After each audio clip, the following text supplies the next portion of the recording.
So these are the big questions that I'm asking on my show today regarding this new strain of the coronavirus. And I'm pretty sure that these are the same questions that are going through your mind, viewers. So let me just go through those questions one by one. Question number one, could this new strain manifest in India? It's been found in Italy, France and the UK.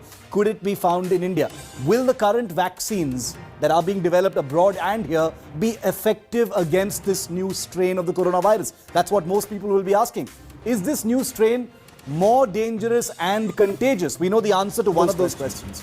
Will months of work against COVID-19, the original coronavirus, need to be repeated or re-looked at as a result of this? Will the world go into lockdown again? The UK has already gone into different kinds of lockdown. What's going to happen to the world? Has the world done enough to contain the B117, or are we going to have another more dangerous kind of outbreak on our hands? I want to go across now to our guests, our experts who've been looking at every aspect of these developments. Dr. Anup Kumar is Head of Department Urology, Robotics and Renal Transplant at SJH and VMMC. And Dr. Swapnil Parekh is author of The Coronavirus. He's an internal medicine specialist based in Mumbai. Dr. Parekh, I want to come to you first. The question that's on top of everyone's minds right now is the Indian government has just banned flights from the UK. Other measures are being taken. The B117 mutation has been identified in a couple of other countries apart from the UK as well. Could it already be here in India? Hi Shiv, thank you so much for having me on your show. It's a pleasure to be with you. Almost certainly, if this new variant is not already here, it's going to come here. Yeah. The UK has a tremendous viral genomic surveillance program. So they are looking for these mutations, and you find what you look for. India is not looking as hard. I would think, yes, this variant is likely already in India. We do have an air bubble with the UK. We have had travel between the UK and India, and almost certainly we will find this variant in India soon. Okay. Dr. Anup Kumar, authorities in the UK, those looking at this new strain have said it's 70% more contagious, but there is no specific information on the damage that this new strain is actually doing vis-a-vis the, if I could call it, the original coronavirus. What is your view on that, sir? Is this a deadlier strain in the way that common people understand it? Thank you, Shiv, for having me here today. I just want to clarify some of the things about this new variant of this virus. So this virus is containing around 17 mutations. Yes. Out of which the most significant mutation which has been found is N501Y, which causes mutation in the spike protein of the virus. Now, what they have found that it increases the transmission power of this virus, which we know as R0 or the basic production number. That means how many patients a person can infect after becoming COVID positive. Yes. Right now, it is between 2 to 3 on an average across the world. But in UK, they have found this R0 has been increased by 0.4. In other words, 70% more contagious. But good thing about, other thing about this mutation is the virulence has not increased. That means they have not found that this mutated virus has caused more severe infections and more complications. So I just want to give an example. We have a common flu we have every year in India. Yes. And every year this virus undergoes mutations. And that's why we have a new vaccine every year. Right. But the virulence is not something which will be based on just the mutations. So good thing is it is not very virulent. The complications are not, till date, is not very much. Yes. And it is only the transmission is more. Okay, so which brings me to my next question, Dr. Parekh, on the vaccines. Is that going to be the experience? I know there's very little we know, completely at this point. But a lot of people who, including me, are wondering the vaccines, into which so much money, time and energy has gone into. Will part of that need to be reworked? Will they be effective against this strain? Shiv, great question. But before that, just want to clarify, yes. Sorry to disagree with the other guest, but we don't actually know that this virus isn't more severe. We can't even conclusively say right now that it's a transmissibility issue. What we do know is that the UK has reported that there is a 40 to 70% increase in infectiousness. That's right. So if you look at the spike protein here, that spike protein acts as a key. It allows the virus to enter a cell. And the mutation in the path that codes for this spike protein, Yeah. it's hypothesized that this is going to let it infect cells a little better. This isn't something that is unexpected. So I just want to read you something from my book.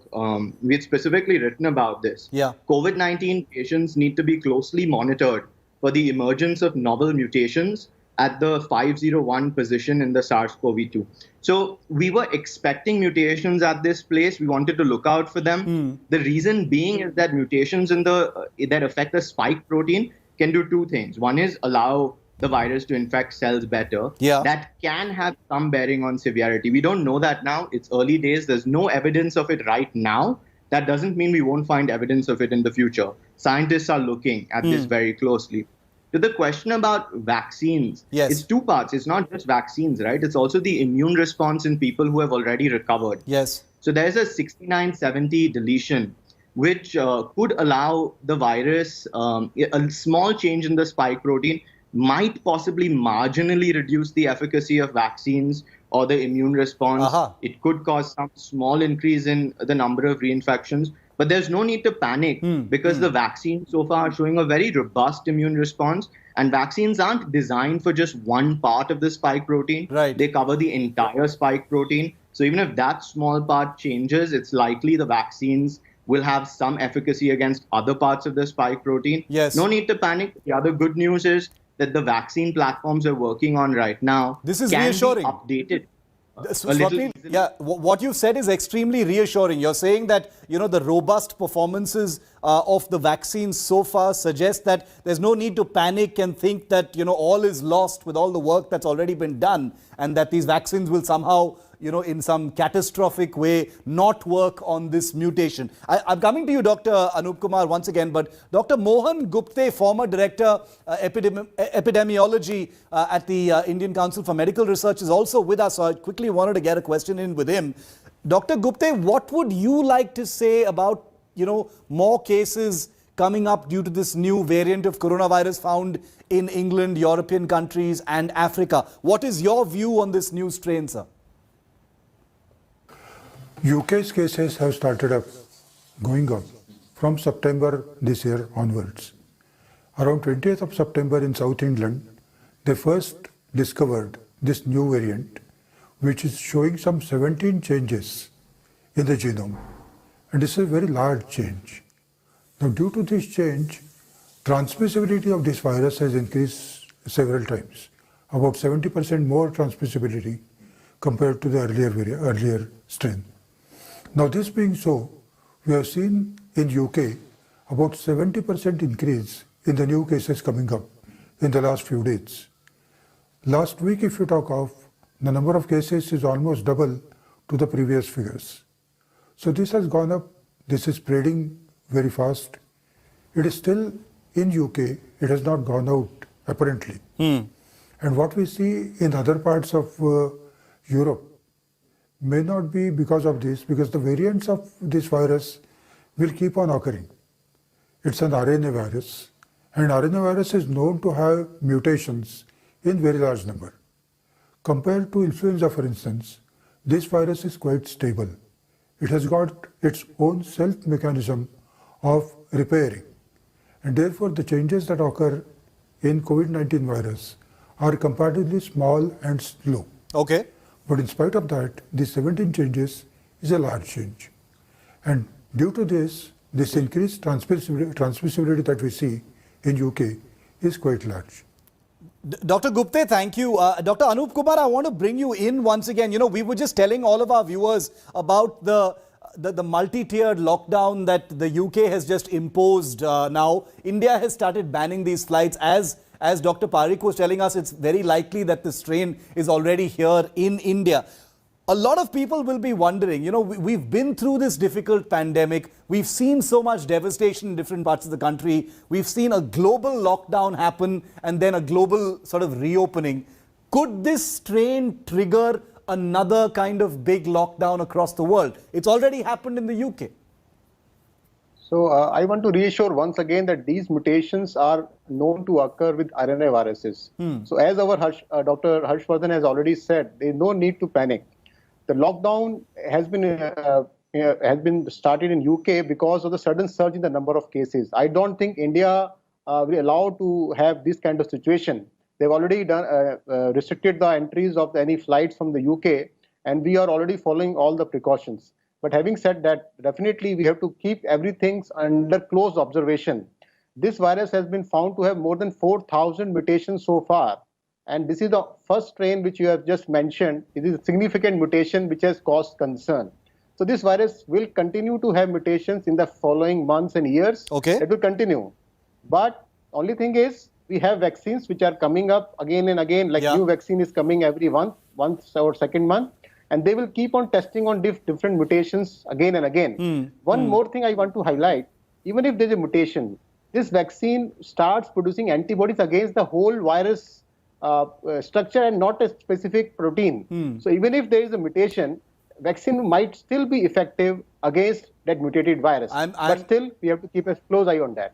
Like I said, the reason I brought two experts on board is because I think the vaccine question is something that everyone's really worried about, because people are saying, okay, now we know there's good news, vaccines are on the horizon, and then you suddenly hear about this new strain and you're wondering, is this vaccine going to be effective? Swapnil, Dr. Parekh, to you, the question is, again, about the lockdown situation. Is it possible? I mean, since this virus is mutating, there is a possibility that there will be further mutations as well. Is it conceivable that we might see another big lockdown like the one that was imposed in March, April this year as a result of mutations? Shiv, pandemic viruses are unpredictable. They can change unpredictably, and the situation, it's a little difficult to say what will happen. But I think the question about a lockdown, I'm not sure the country has the appetite for that anymore, even if it's necessary. But it's more a question to each and every Indian. Are we going to take the measures necessary to prevent that eventuality? We're talking about vaccines, but vaccines are still in a near future. They're not here right now in India. But we have all the tools to stop the coronavirus's spread today if we choose to use them. We all have the ability to mask. We all have the ability to wash our hands. And those of us who are privileged enough to distance should do so. We should not attend crowded events where we know this pathogen spreads. We should try and avoid clustering indoors.